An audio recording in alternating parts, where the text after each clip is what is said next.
ಸಚಿವರಿಗೆ ಮಾಹಿತಿ ಕೊಡ್ತಾ ಇಲ್ವಾ ಅಂತ?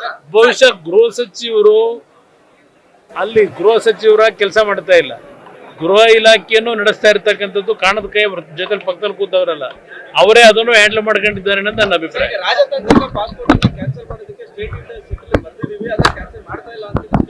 ಯಾಕೆ ಕ್ಯಾನ್ಸಲ್ ಮಾಡಲ್ಲ? ಯಾವ್ದು ಹೋಗಿ ಹೋಗಿ ಮಾಹಿತಿಯನ್ನ ನಮ್ಮ SIT ನಲ್ಲಿ ತನಿಖೆ ನಡೀತಾ ಇದೆ, ಆ ಅಧಿಕಾರಿಗಳು ಕೊಡ್ಬೇಕಲ್ವಾ?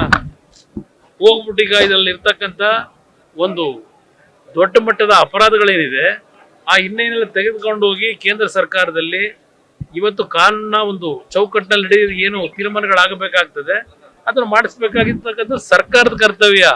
ಅದು ಒಂದೇ ಅಲ್ಲ, ಈ ಸರ್ಕಾರ ಯಾವ ರೀತಿಯಲ್ಲಿ ಅವರ ತಪ್ಪುಗಳನ್ನ ಮುಚ್ಚಿಕೊಳ್ಳಿಕ್ಕೆ ಹೊರಟಿದ್ದಾರೆ. ಈಗ ಅದು ಯಾರೋ BJP ನಾಯಕ ಯಾರೋ ಲಾಯರು ದೇವರಾಜೇಗೌಡನ ಅರೆಸ್ಟ್ ಮಾಡಿದ್ರಲ್ಲ, ಇವತ್ತು ನಾನು ಹಾಸನದ SP ಯನ್ನ ಕೇಳಲಿಕ್ಕೆ ಬಯಸ್ತೀನಿ. ಕಳೆದ 3-4 ದಿನಗಳಿಂದ ಆ ವ್ಯಕ್ತಿಯಿಂದ ಏನು ಉತ್ತರವನ್ನ ಬಯಸ್ತಾ ಇದ್ದೀರಿ? ಪೆನ್ ಡ್ರೈವಿನ ವಿಷಯದಲ್ಲಿ ನೀವು ಚರ್ಚೆ ಮಾಡಿದ್ದೀರೋ ಇಲ್ಲ ಆ ವ್ಯಕ್ತಿಯ ಅದ್ಯಾವುದೋ ಅತ್ಯಾಚಾರ ಅಂತ ಹೇಳಿದ್ರಲ್ಲ ಅದ್ರ ಬಗ್ಗೆ ತನಿಖೆ ನಡೆಸ್ತಾ ಇದ್ದೀರೋ ಇಲ್ಲ ವ್ಯಕ್ತಿ ಕೆಲವು ತುಣುಕುಗಳನ್ನು ಬಿಟ್ಟಿರಲ್ಲ, ಆಡಿಯೋವನ್ನ ಎಲ್ಲಿಟ್ಟಿದೆಯಾ ಕೊಡುವಂತ ಒತ್ತಾಯ ಆಗ್ತಾ ಇದ್ದೀರೋ? ಆ SP ಹೇಳಬೇಕು, SIT ಅವರು ಹೇಳಬೇಕು.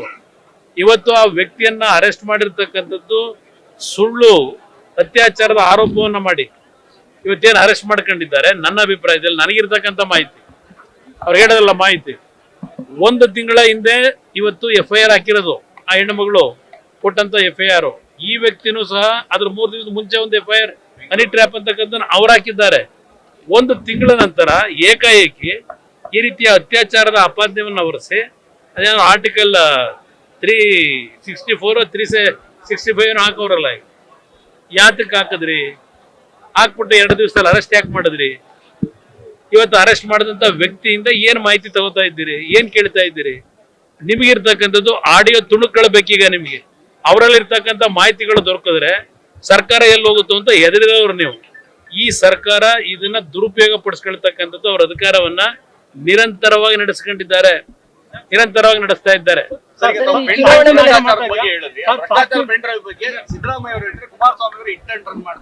ಈಗ ಸಿದ್ದರಾಮಯ್ಯನವರು ಆ ವಿಷಯವನ್ನ ನಾನು ಕೊಡ್ತೀನಿ, ತನಿಖೆ ಮಾಡಿ ಧೈರ್ಯ ಇದೆಯಾ ಅವರಿಗೆ ಆಕ್ಷನ್ ತಗೊಳ್ಳಿಕ್ಕೆ? ಇಲ್ಲ ಅದನ್ನು ಬೇಕಾದ್ರೆ ಮ್ಯಾನಿಪುಲೇಟ್ ಅಂತ ಹೇಳ್ತೀರಾ? ಕೊಡ್ತೀನಿ ನಾನು. ಯಾಕಂದ್ರೆ ನಿಮ್ ಕೈಲ ಶಕ್ತಿ ಇಲ್ಲ, ಆಕ್ಷನ್ ತಗೊಳ್ತಕ್ಕಂಥ ಶಕ್ತಿ ಇಲ್ಲ. ಆ ಅಧಿಕಾರಿಗಳು ಆ ವರ್ಗಾವಣೆಗೆ ಯಾವ ರೀತಿನಲ್ಲಿ ಹಣ ಹೊಂದಿಸಬೇಕಾದ್ರೆ ಅವ್ರ ಪರಿಸ್ಥಿತಿಗಳು ಏನಿದೆ ಅಂತಕ್ಕಂಥ ಏನೇನು ಚರ್ಚೆ ಮಾಡ್ಕೊಂಡಿದ್ದಾರೆ, ಯಾರ ಹಣಕ್ಕೆ ಒತ್ತಾಯ ಹಾಕಿರೋದು, ಎಲ್ಲಾ ವಿಷಯವನ್ನು ಕೊಡ್ಲಿಕ್ಕೆ ತಯಾರಾಗಿದ್ದೀನಿ. ನಿಮ್ಗೆ ಆ ಶಕ್ತಿ ಇದೆಯಾ ಸಿದ್ದರಾಮಯ್ಯ ಅವರಿಗೆ ಆಕ್ಷನ್ ತಗೊಳ್ಳಿ? ಯಾವುದು ನೋಡಿ ನೋಡಿ ನೋಡಿ ಬರಲ್ಲ. ನಾನು ಯಾತಿ ಕೇಳಲ್ಲ.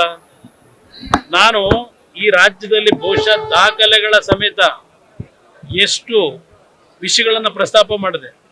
ನನ್ನನ್ನ ಇಟ್ಟನ್ರನ್ ಅಂತ ಹೇಳ್ತೀರಿ, ತಾರ್ಕಿಕ ಅಂತ್ಯ ಕುಮಾರಸ್ವಾಮಿ ತಗೊಂಡೋಗಲ್ಲ ಅಂತ ಹೇಳಿ.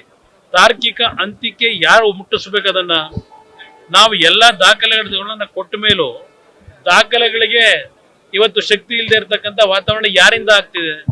ಯಾರು ಮಾಡ್ತಾ ಇದ್ದಾರೆ? ಅದನ್ನ ಏನ್ ಹೋರಾಟ ಮಾಡೋದು?